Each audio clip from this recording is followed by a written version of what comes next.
The word pharaoh is synonymous with absolute power, rulers viewed as at least semi-divine by their lowly subjects. So I've often wondered, was it even remotely possible for the average Egyptian Joe to ascend to that level, to rise to the very top of ancient Egypt's social pyramid? Well, it definitely wasn't common, and the average peasant didn't really have a snowball's chance in hell of becoming pharaoh ever, but over 3,000 years of history, there were actually quite a few instances of non-royals winding up on the throne, one way or the other. So today, we're going to be looking at an especially interesting case of a commoner becoming pharaoh, just a little under 4,000 years ago. Soon, I'm going to be covering two more commoner pharaohs who came to power a little afterwards. But without further ado, let's begin, and let's delve into the life of Amenemhat I.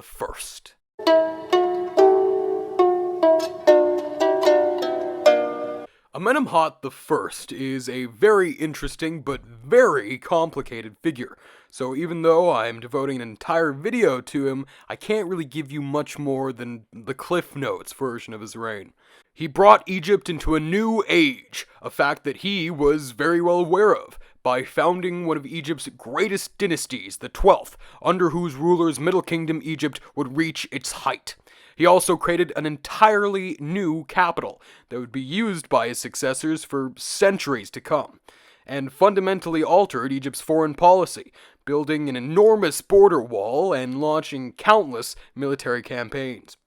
But all this glory cost the lives of his predecessor, many other people, and even, ultimately, himself. So, in that way, he's sort of like an ancient Macbeth. Also, like Macbeth, he wasn't actually born as a royal, and in fact, we have no idea what class he originally belonged to. Our only clue being that he eventually reached high office. In fact, he was the vizier, or right-hand man, of the short-lived pharaoh who came before him, a guy named Mentuhotep IV, the last member of the 11th dynasty. We know this from inscriptions left in the Wadi Hammamat by two expeditions sent there in his second regnal year, reportedly to find material for his sarcophagus and its lid, respectively, both expeditions being led by Vizier Amenemhat. The thing is, 10,000 men were sent to acquire the sarcophagus, and 3,000 were sent to acquire the lid. But since it's very unlikely that 10,000 people were needed to quarry out a sarcophagus, no matter how big it was, this figure might have been used to either glorify Amenemhat or as an indication that he needed that many men with him for political reasons. It's thought that Amenemhat either usurped the throne by becoming more significant than Mentuhotep somehow, or that he was given the throne after Mentuhotep died childless. But if I had to choose either option, I'd say Amenemhat usurped Mentuhotep. Because it seems as if Mentuhotep IV's memory was deliberately erased through multiple objects that I can't get into right now, although this is heavily debated, mind you.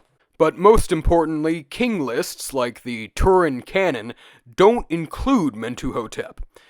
The Turin Canon, in fact, has 7 years unassigned to any king at the end of the 11th dynasty, after Mentuhotep IV's predecessor, Mentuhotep III.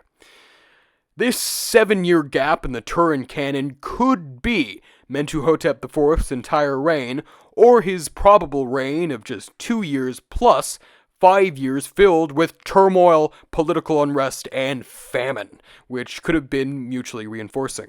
This period does seem to have happened, and probably involved a mysterious dynasty of 3 pretender pharaohs based in Nubia. They're only attested by a few rock inscriptions. It's possible that these were the remnants of the 11th dynasty, having moved to Nubia because it was an important source of mercenaries for the 11th dynasty. They also could have just been dissidents against Amenemhat's rule. Either way, Amenemhat pushed them back into Nubia, possibly after a decisive battle at Thebes. This battle is evidenced by a stela belonging to an overseer of troops under Amenemhat named Nesmont. It mentions how he trained recruits to ambush the enemy near the riverbank, and how he got so much loot in the process that he was forced to leave some on the ground. The dynasty of Nubian pretenders only lasted another generation, and near the end of his reign, Amenemhat I would go on to crush them, but it's thought that this may have led to his own downfall as well. But going back to the beginning of his reign, Amenemhat I also installed new people loyal to him to run Egypt's various provinces, known as nomes, as evident by their luxurious tombs at places like Beni Hassan and Deir el-Bersha. Among other works of literature written in Egypt around this time, there is an interesting story probably meant to justify this power grab, called the Prophecy of Neferti. It's set during the reign of the renowned 4th dynasty pharaoh Snefru, and in it, a priest of Bastet named Neferti tells Snefru that there will be a period of disorder which will be resolved by a king from the south named Ameni, a short form of Amenemhat. Amenemhat's mother, Nefret, is mentioned here as hailing from Ta Seti, literally meaning the land of bows, which was the southernmost province of Egypt.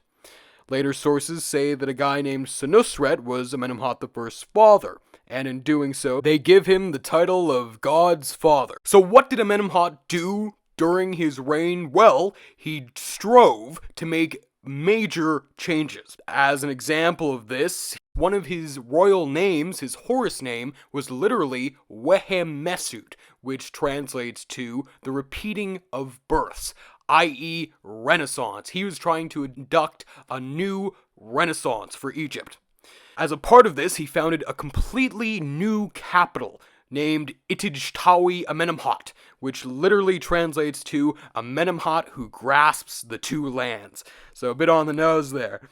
It hasn't actually been discovered yet, but it's thought to be near the modern village of El Lisht in the Fayum region, which is this area surrounding a lake now called Birkat Karun, a bit southwest of Cairo.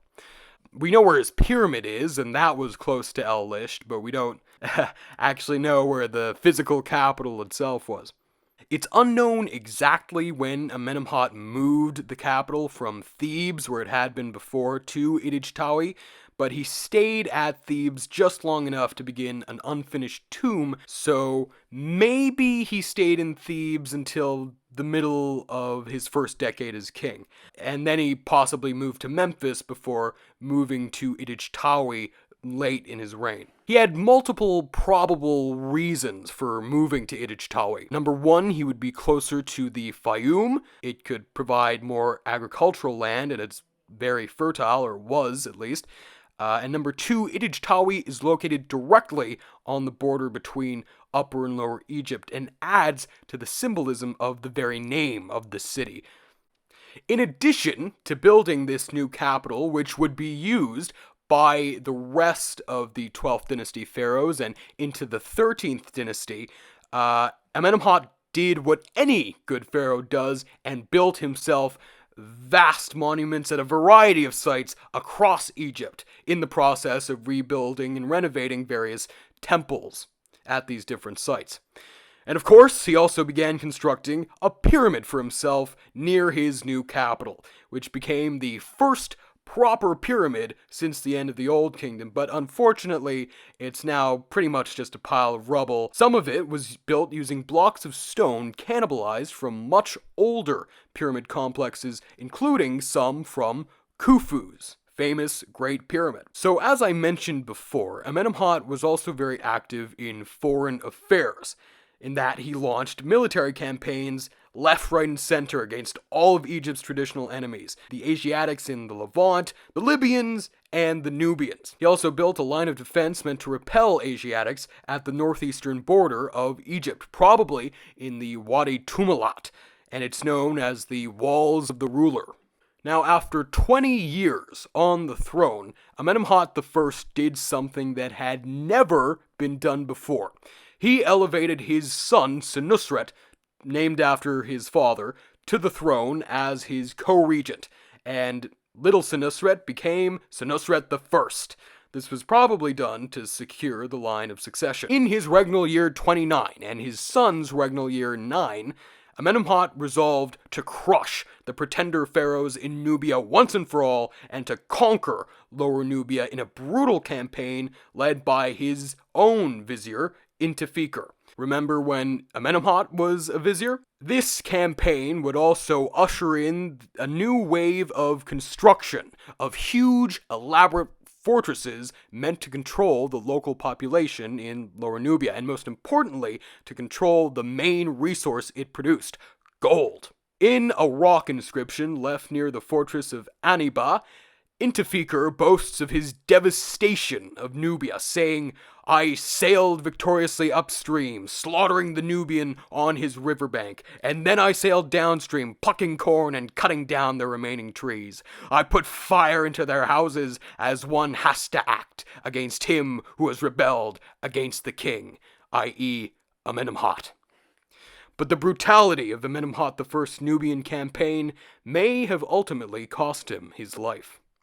There's a fascinating piece of literature known as the Instruction of King Amenemhat for his son, Senusret I. That's its title. It's pretty long. Well, not the thing itself, just the title. And this text purports to be Amenemhat I giving advice to Senusret I, specifically not to trust any of their subjects. And that's because of an attempt on Amenemhat's life made in the middle of the night that's described in this text. I personally find it to be one of the most evocative passages I've ever read from any ancient Egyptian text. It was after supper. Night had come. I was taking an hour of rest, lying on my bed, for I was weary.